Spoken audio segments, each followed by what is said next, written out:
Hi, my name is June, and this is my presentation on impact and learning. So I got placed at Sage. It was a direct placement for Sage. I knew the organization because they helped me with my housing situation. So I know what they're all about. I know people there. I know they care about the community. So I was excited being part of their organization. So when I started working for SAGE, stands for Strategic Action for a Just Economy, which is a nonprofit organization based in South Central LA. So they advocate, like I said, for tenant rights. Knowing off the bat, there's a lot of tenants who doesn't know their rights, and I'm one of those. A couple of years ago, I had no idea that tenants have rights in the U.S. or in general. So right then and there, I realized, okay, we have rights, and since I don't know it, probably a lot of people in South Central LA doesn't know their rights also. So that's one of the biggest problems. So what happened is, since the real estate industry is booming in Los Angeles, a lot of developers, a lot of real estate investors started buying properties in LA. And they start buying apartment buildings, which is the RSO or rent control buildings. Those buildings have a lot of protection. But if you don't know your protection, it's easy for you to get evicted. Since those buildings actually have a lot of long-term tenants, and since those buildings have rent control, they could not increase their rent by a lot. So there's a law that if you're in a rentable building, they could only increase your rent between 4 to 6%. So a lot of those people who've been living in those buildings for a long time, since 20 years, they're paying $1,000 a two-bedroom. And right now with the market, before COVID-19, two-bedroom apartment in Los Angeles, probably about $2,000 to $3,000. So what happened is a lot of these developers start buying properties and they start buying apartment buildings. And the first thing they did is offer buyouts to the tenants. So they would offer them between $2,000 to $5,000 or even more sometimes just to move out.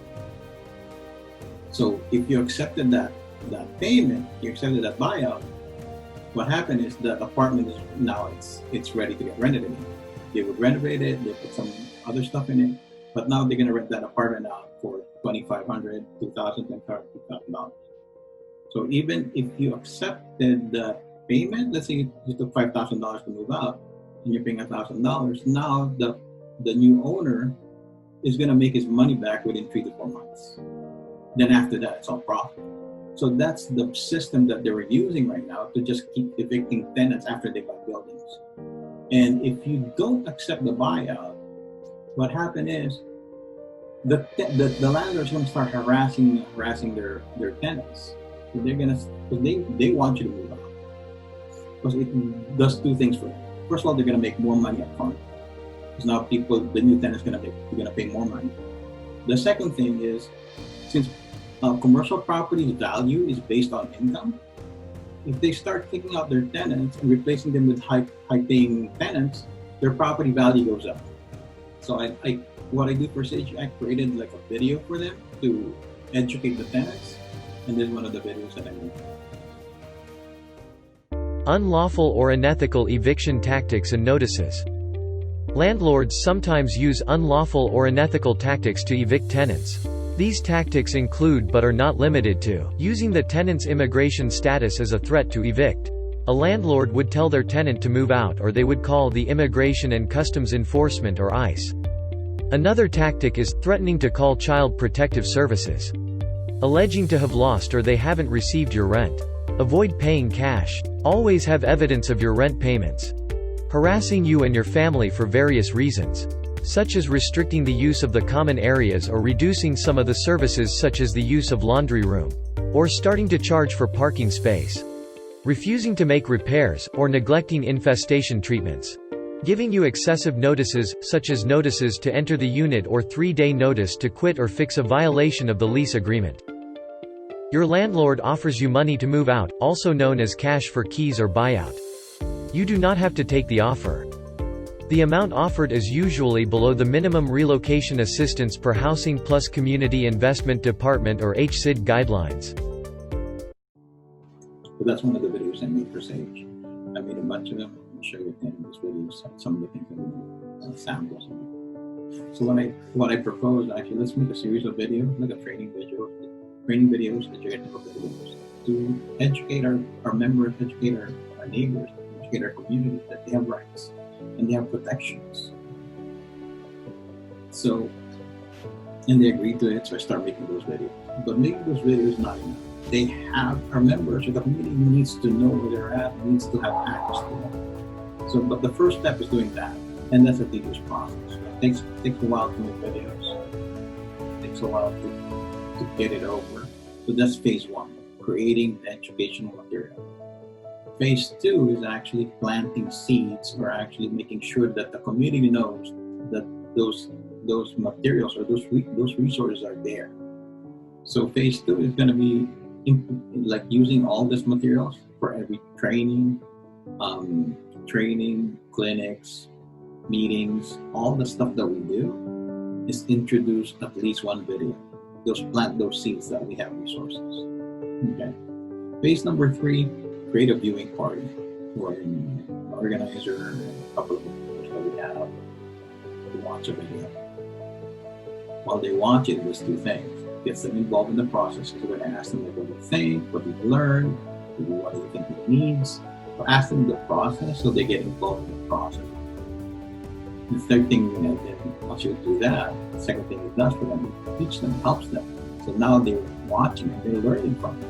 And then once they start watching those videos and learning from it, then we could advocate for them to actually have viewing parties wherein they're going to sponsor the viewing parties, and then we're just going to be there to facilitate it, help them facilitate it.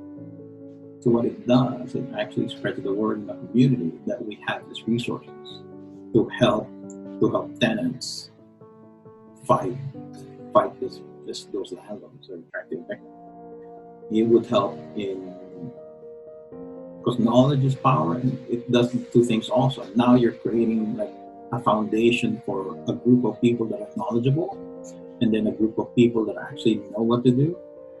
And it creates a bond, and now it's a lot easier to actually have them come together and fight a landlord, because there's power in groups. Like if I stand up to my landlord, it's not as much power if a group of us can stand up. That's why there's a lot of tenants unions right now popping up in almost every corner, because there's really power in that.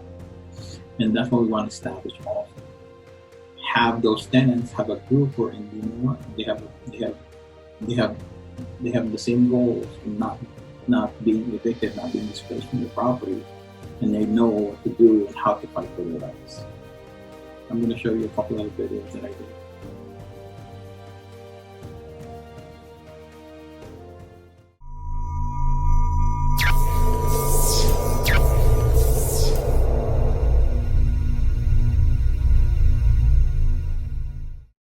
Rent Stabilization Ordinance, or RSO.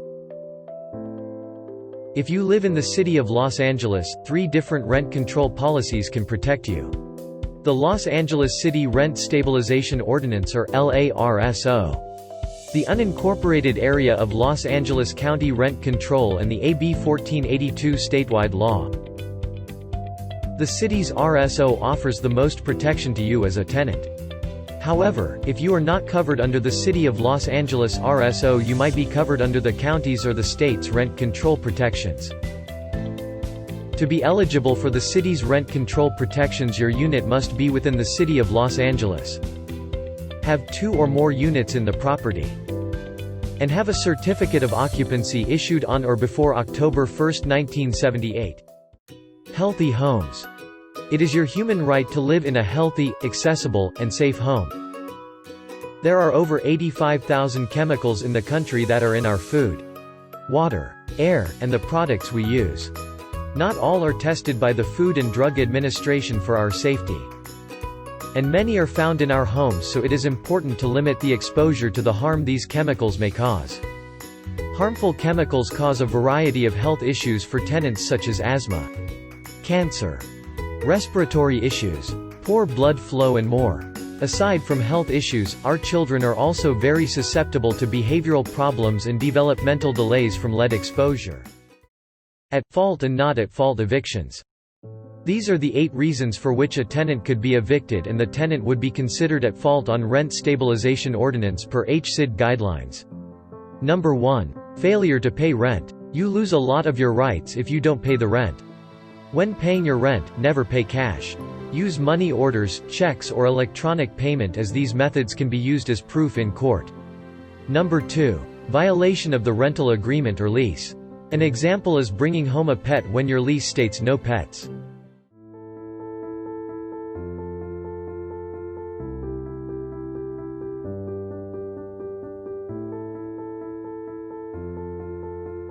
So that's just a few samples of my work. Hopefully gave you an insight on the things that I did and things I want to do to help my community fight gentrification and displacement.